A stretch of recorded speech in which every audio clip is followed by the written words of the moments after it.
예수님 여러분 모두에게 하나님의 은혜와 복이 넘치기를 주의 이름으로 축원합니다. 요즘 정치인들의 행태를 보면서 문득 떠오르는 생각이 있습니다. 사람이란 자신이 어디에 속해 있는가 하는 것에 따라서 그 판단과 가치관이 전혀 달라진다는 거지요. 자신들이 여당에 있을 때와 야당에 있을 때 그들의 말이 다릅니다. 어디 소속이냐에 따라서 그 여러 가지의 보는 관점이 다릅니다. 또 우리나라에서는 잘생기고 환한 여자를 보름달같이 예쁘다 표현하지요. 그러나 유럽 처녀에게 당신은 참 보름달같이 생겼습니다 라고 말한다면 큰 신뢰가 됩니다. 왜냐하면 유럽에서 보름달같이 생겼다는 것은 호박같이 못생겼다는 뜻이기 때문이죠. 이처럼 문화적 배경에 따라서 그 판단은 또한 달라지게 됩니다. 공원 벤치에서 만난 노인 둘이 대화를 나누고 있었습니다. 만일 당신이 백만장자가 된다면 어떡하시겠소? 질문을 받은 노인이 한참 생각하더니 입을 열었습니다. 그렇다면 죽어야죠. 깜짝 놀란 첫째 노인이 물었습니다. 아니, 백만자가 되었다는데 죽긴 왜 죽습니까? 그러자 둘째 노인이 천천히 입을 열었답니다. 나는 지금 억만장자란 말이오. 그런데 백만자가 되면 나는 죽어야 합니다. 이와 같이 우리가 얼마나 소유하고 있느냐에 따라서 그 판단이 엇갈리기도 한답니다. 인간의 판단이란 그가 있는 소속, 문화적, 교육적 배경, 소유의 정도에 따라 늘 달라집니다. 그런데 각자 자기 주장만 옳다고 고집을 하면서 살아간다면 사회는 큰 혼란에 빠지게 될 것입니다. 바로 이런 이유 때문에 사람 살아가는 데 있어서 어떤 기준이 필요한 것이지요. 그 기준을 통해서 우리는 사회를 점검하고 우리 자신을 점검하게 됩니다. 신앙도 그렇습니다. 우리는 예수님을 믿는 자들입니다. 그런데 우리가 제대로 믿고 있는지 자신의 신앙에 대해서 수시로 점검이 필요합니다. 왜냐하면 우리의 소속이나 관점, 신분에 따라 우리의 형편에 따라 그 신앙의 패턴이나 관점이 전혀 달라질 수 있기 때문입니다. 그래서 성경 말씀이라고 하는 이런 절대적 기준을 통해서 수시로 우리 자신을 재점검할 때 주관적 판단으로 오염되는 것을 막을 수가 있습니다. 우리 신앙은 생물과 같아서 한번 좋은 신앙은 죽을 때까지 좋은 신앙인 거 아닙니다. 언제나 변질될 수 있습니다. 신앙이 발전할 수도 있고 퇴보할 수도 있습니다. 우리 중 아무도 내 신앙만은 확실하다 끝까지 큰 소리 칠 수 있는 분 아무도 없을 겁니다. 그러므로 우리는 나의 주관이나 세상의 물결에 의해 신앙이 흐려지지 않도록 수시로 말씀을 통해서 우리를 점검하지 않으면 안 되는 것입니다. 그러지 않으면 말씀을 모르면 사람은 교만해집니다. 말씀을 모르면 자기 자신이 곧 그 기준이 되기 때문이지요. 여러분, 원죄적인 속성이 뭐지요? 선악과를 따먹으면서 그가 하나님같이 눈이 밝아져 선악을 하는 기준이 되는 것입니다. 자기가 기준이 되는 것, 바로 그것이 원죄적인 속성입니다. 하나님이 선악의 기준이 되어야 하는데 자기 자신이 하나님처럼 되는 것이죠. 우리가 하나님의 말씀을 통해 자기 자신을 점검하지 않으면 결국에는 말씀에 대해서 우리가 무지하게 되고 결국에는 우리는 또 다른 기준이 필요한데 곧 자기 자신이 그 기준이 되는 것입니다. 이것이 바로 원죄적 속성인 거지요. 오늘 말씀에서 우리는 세 부류의 청중들이 신앙의 점검을 받고 있는 것을 보게 됩니다. 여호수아는 나태해진 이스라엘 백성들을 세겜에 모아놓고 특별 성회를 통해서 그들의 신앙을 점검합니다. 복음서를 보니까 예수님께서 제자들을 모아놓고 다가올 위기 상황에 어떻게 대처해 나갈 것인가 하는 것을 가르쳐주고 있습니다. 사도행전을 보니까 베드로가 예루살렘 성전에 모인 사람들을 대상으로 예수님을 증언하고 있음을 보게 됩니다. 이 세 청중들 모두가 하나님 믿는 사람들입니다. 그런데 그들이 속해 있는 시대와 처지가 다르기 때문에 그들에게 서로 다른 모습의 교훈이 제시됨을 보게 됩니다. 그러면 이 시간 우리는 신앙의 각성을 위해서 새 지도자들이 짚었던 그 부분은 무엇이고 그 가르침이 우리에게는 어떻게 적용되는가 하는 것을 살펴보고자 합니다. 먼저 구약을 보니까 여호수아가 나옵니다. 여호수아는 모세의 뒤를 이어서 이스라엘 백성들 이끌고 가나안 정복, 땅 분배 이런 일들을 성공적으로 추진한 지도자입니다. 그런데 지금 그의 마음은 몹시 안타깝고 염려가 가득합니다. 이제 여호수아 자신도 세상을 떠날 시기가 가까웠는데 백성들의 신앙은 가나안 정착을 이룬 후에 많이 해이해졌기 때문입니다. 외형적으로는 하나님을 예배하지만 그들의 가정을 들여다보면 우상 숭배가 일상이 되어 있었습니다. 애굽에서 섬기던 신들을 그들은 가나안까지 가지고 왔습니다. 또 가나안에서 알게 된 새로운 우상이나 부적들을 여전히 그들의 집에 간직하고 있었습니다. 한마디로 말해서 당시의 이스라엘 신앙은 종교 혼합주의입니다. 이것도 좋고 저것도 좋다는 것이지요. 없는 것보다는 이신 저신 골고루 있으면 나한테 재앙이 안 오고 복이 오지 않겠느냐 이런 생각을 했던 겁니다. 이것은 그동안 이스라엘 백성만을 선택하셔서 그들에게 특별한 은혜를 베풀어 주신 하나님에 대한 배신행위였습니다. 특별히 하나님께서는 우상 숭배를 가장 혐오하시는데 이스라엘 백성들이 그 덫에 덜컥 걸려 있는 겁니다. 결국 여호수아는 세겜 백성들을 소집해서 특별 설교를 했던 겁니다. 그 요지는 이런 거지요. 너희는 오직 여호와만 섬기라.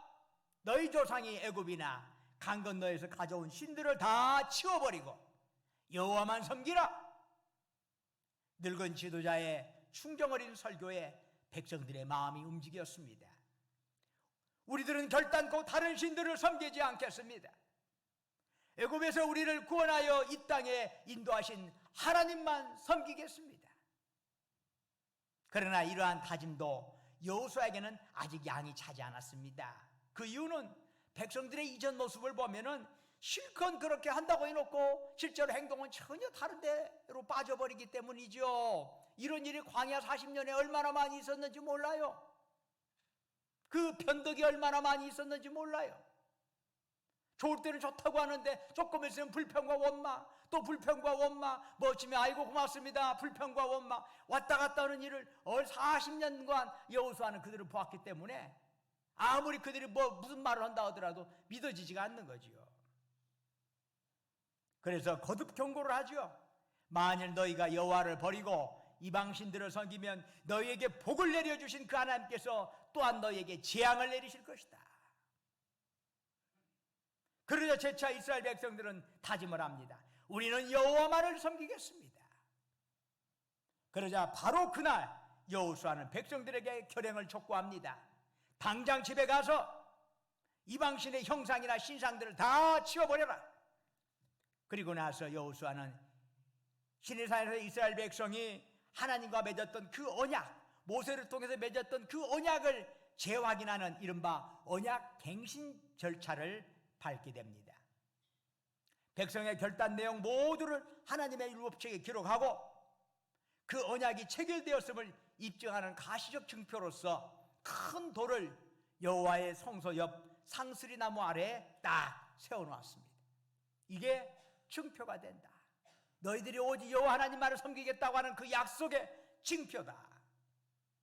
여호수아가 세겜에서 이와 같은 언약 갱신 절차를 행한 것은 사람이란 세속에 빠지다 보면 하나님 말씀 멀리하게 되고 그러다 보면 하나님 말씀을 잊혀져 가게 됩니다. 여러분, 말씀을 하루라도 먹지 않고 예전에는 하다 보면요 점점점 예전에 암기했던 말씀들이 다 희미해져 버립니다. 어떨 때는 한 절을 통째로 했는데 어쩔 때는 그 중에 단어 한두 개만 생각나. 나중에는 그것도 기억이 안 나. 말씀은 날마다 먹고 되새김하고 또 먹고 또 먹고 기도도 날마다 우리가 틈나는 대로 할 수 있는 대로 기도를 수시로 해야 해요. 그래야 그것이 내 것이 되는 것이지. 어쩌다 한 번씩 한다면 말씀이 나한테 와닿지가 않아요. 그래서 거듭 우리는 우리의 말씀 앞에서 우리의 심령을 새롭게 하고 결단함으로써 우리의 신앙을 새롭게 세울 수가 있는 것입니다. 여러분, 우리의 신앙, 나 예수 믿어, 그거 한 번 믿은 걸로 끝나는 게 아닙니다. 반복적인 점검이 필요합니다. 반복적인 점검을 통해서 말씀이 내 안에 육화되고, 그럴 때 우리의 말과 행동이 거룩한 삶으로 나아갈 수가 있는 것이지, 그렇지 않으면 말씀이 머리에만 담고 그것도 희미하게 담아있다가 우리의 심장까지 내려오지가 않아요. 심장까지 내려오지 않으니 우리의 손발이 움직일 수가 없는 것이죠. 그런 거 하나님이 원치 않아요. 여러분, 우리는 하나님이 원하시는 게 무언가를 우리의 머리에서 심장으로 내려오고 우리 손발이 주의 말씀에 순종하기를 원하시는 거지요. 거기까지 원하시는 것이죠. 자, 이제 사도행전으로 들어가 볼까요? 베드로가 성전 미문에서 구걸하던 안진뱅이를 예수의 이름으로 낫게 하였습니다. 안진뱅이가 갑자기 걷기도 하고 뛰기도 하고 그러면서 하나님을 찬양하는 걸 보면서 예루살렘 성전을 방문하는 사람들이 모두가 놀랐습니다. 더구나 그 안진뱅이를 잘 알고 있는 사람들 깜짝 놀랐지요. 어떻게 이런 일이? 그러면서 그 기적을 행한 베드로와 베드로 주변으로 쫙 몰려들었습니다. 그들은 모두 하나님을 믿는 사람들입니다. 그들은 대부분이 택함받는 유대인들이었습니다. 그러나 그들은 예수 그리스도를 믿지 않고 심지어 죽이는데 동참하기까지 하였습니다.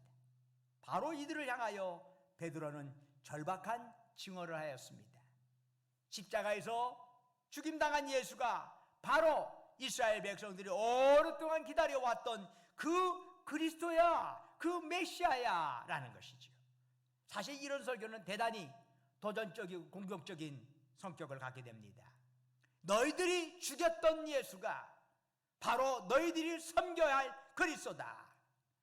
이 설교를 듣는 사람들의 마음 밑바다가 이것은요 득득 긁어댈 수도 있어요. 자칫 않으면 분노를 촉발시켜서 베드로가 죽임을 당할 수도 있어요. 그러나 그것은 베드로가 직면하고 넘어야 할 산이었던 것입니다. 도망칠 수 있는 문제가 아니에요. 예루살렘은 예수님을 죽인 곳입니다. 그런데 부활하신 예수님께서는 제자들에게 예루살렘을 떠나지 말라 말씀하셨습니다. 왜 그런가요? 사람을 살리는 복음이 세상을 향해서 진정한 복음으로 자리 잡기 위해서는 먼저 예루살렘을 극복해야 해요. 적개심으로 예루살렘을 포기하고 도망치면은 기독교는 그걸로 끝이야. 자기 입맛에 맞는 곳에만 가서 거기에서 그들에게만 복음을 전한다고 되는 게 아니야. 나를 적대하고 나를 싫어하는 그곳에 가서도 복음을 들고 들어가야 하는데 예루살렘이 그 첫 번째 관문이에요. 바로 예수님을 죽은 그들에게 복음을 전하는 것, 그게 첫 번째 관문이야. 베드로는 청중들 대부분이 유대인임을 감안하면서 그들이 잘 알고 있는 아브라함, 모세, 사무엘 등을 언급하고 있습니다. 그들이 알고 있는 것부터 시작한 거예요. 아브라함은 창세기 22장 18절에서 하나님의 약속을 받았지요. 내 씨로 말미암아 천하 만민이 복을 받을 것이다. 베드로는 이 천하 만민의 복이 되는 씨가 바로 나사렛 예수라는 사실을 밝히고 있는 것입니다. 또한 모세는 신명기 18장 15절에서 하나님으로부터 한 약속을 받게 됩니다. 나와 같은 선지자 하나를 일으키시리니 너희는 그의 말을 들을지니라. 여기서 나와 같은 선지자가 누굽니까? 바로 예수님이십니다. 이 사실을 베드로는 언급하면서 또한 사무엘과 그 후의 모든 선지자들은 후에 오실 메시아 예수님에게 초점을 맞추고 있다는 사실을 주지시키고 있습니다. 베드로가 이렇게 이스라엘 과거의 역사를 끌어들이는 이유가 무엇이죠? 예수님의 오심은 갑작스러운 일이 아니라 하나님의 오랜 섭리 속에서 이루어졌다는 사실을 보여주기 위해서입니다. 그러면 예수님의 죽음에 찬성한 자들은 어떻게 해야 합니까? 예수님을 십자가에 못 박으라고 소리쳤던 그들은 이제 어떻게 해야 합니까? 베드로는 사도행전 3장 19절에서 이렇게 말씀합니다. 너희가 회개하고 돌이켜 너희 죄 없이 함을 받으라. 이렇게 하면 새롭게 되는 날이 주 앞으로부터 이를 것이요. 아직 회개할 시간이 있다는 것입니다. 아직 우리가 살아있다는 것은 아직 우리에게 기회가 있다는 얘기죠. 이제 예수님을 바로 믿어 새롭게 되는 날, 그저 그렇게 살다가 그냥 죽는 그런 인생 말고 하나님 예수님 때문에 우리의 삶이 달라지고 목표가 달라지고 그런 새로운 날이 이제 우리 앞에 펼쳐지게 될 것이다 라고 베드로는 말씀하고 있는 겁니다. 사랑하는 여러분, 바로 이러한 복이 여러분에게도 이미 주어졌다는 사실을 믿고 여러분에게 주어진 것들을 누리실 수 있기를 주의 이름으로 축원합니다. 자기가 갖고 있는데도 이미 주님을 믿는다면 여러분, 이 복은 여러분에게 주어졌습니다. 문제는 그것을 누리느냐 못 누리느냐의 차이예요. 어떤 노부모 어머니가 열심히 뼈 빠지게 일해가지고 자녀 교육시켰더니 그놈아가 이제 미국 가가지고 거기서 대학 졸업하고 직장을 가지고 있어. 그래서 거기서 좋은 직장 가지고 있는데 시골에 어머니 혼자 있어. 어머니 혼자 있는데 그냥 계속 농사 짓고 살아. 아니 자식은 미국에서 잘 됐다는데 왜 이렇게 농사만 져? 그런 게 말이야. 그놈아가 거기서 돈도 잘 벌고 그런다는데 돈은 안 보내줘. 아니 그런 나쁜 놈이 있어. 어떻게 돈도 안 보내주고 그래? 돈은 안 보내주고 맨날 뭐 그림 같은 것만 보내줘. 무슨 그림?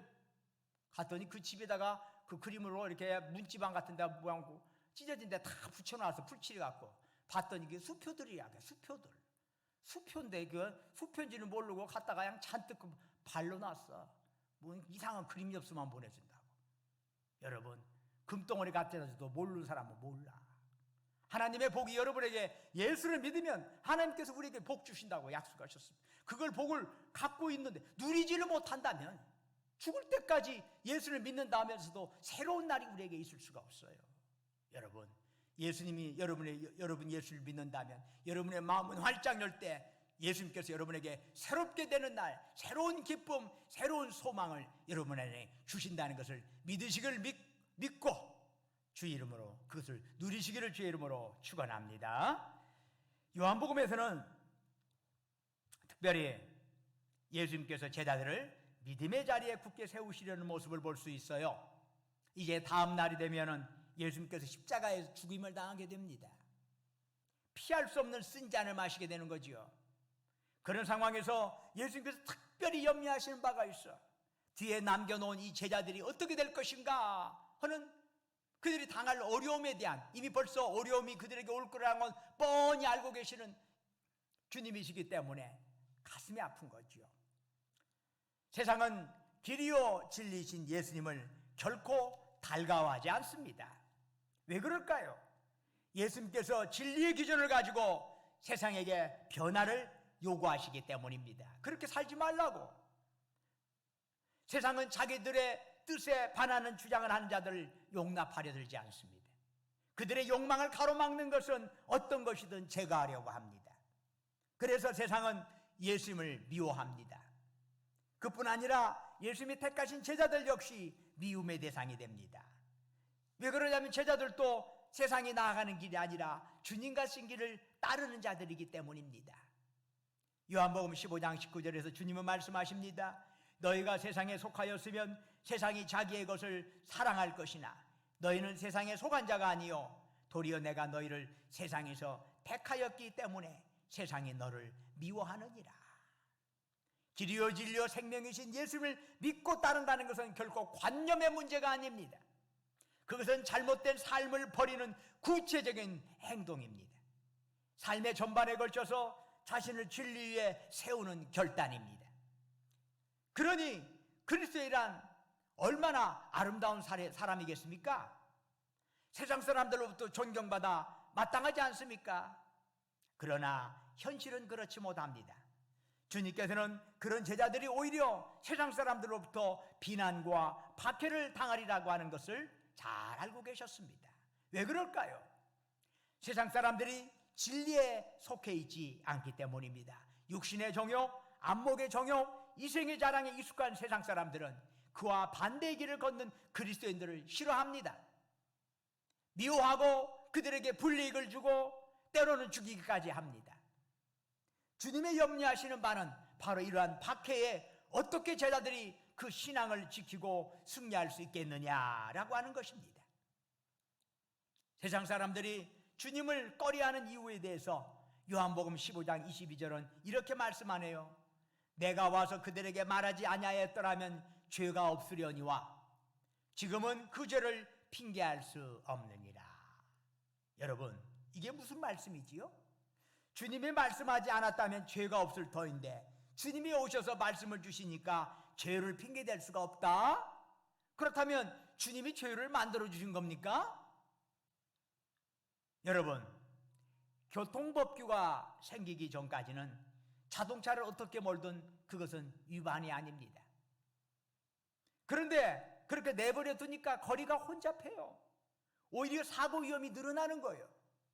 그래서 교통법규가 만들어지고 단속이 이루어지고 그 법규를 어기면 죄로 간주되어 벌을 받게 됩니다. 그러면 그 벌이 귀찮으니까 교통법규가 다시 없어져야 합니까?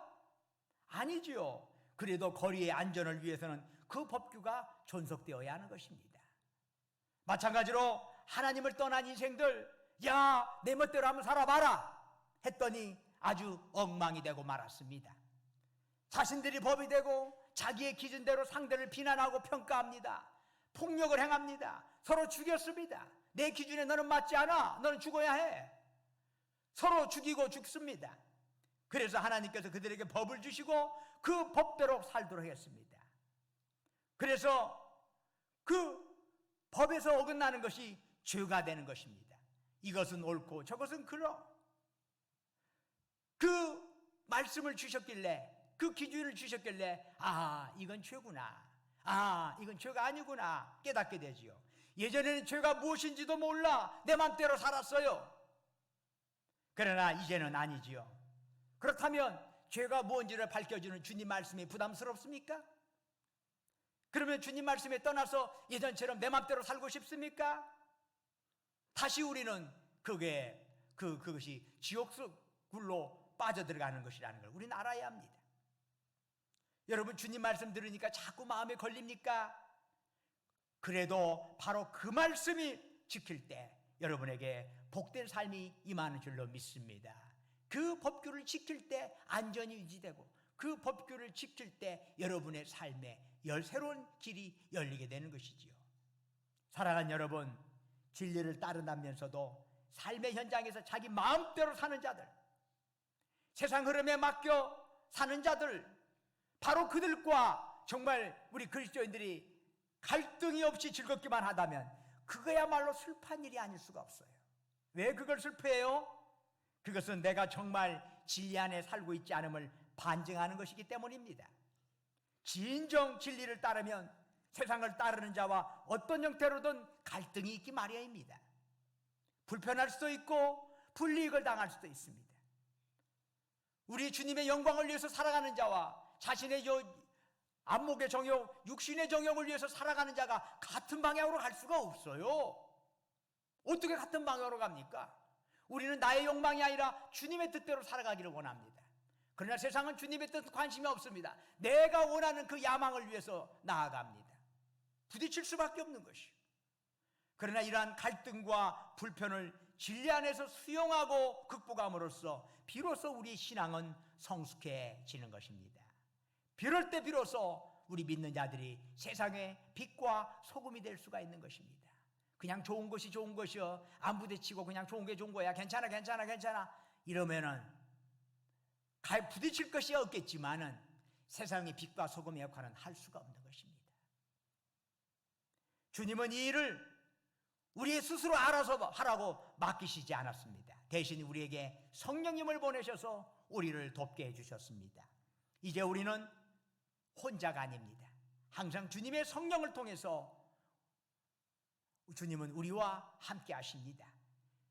그분의 도움을 통해서 우리는 길이요 진리요 생명이신 주님의 말씀 가슴에 품을 수 있게 되고 세상을 향하여 바른 말, 바른 행동을 할 수가 있게 되는 것입니다.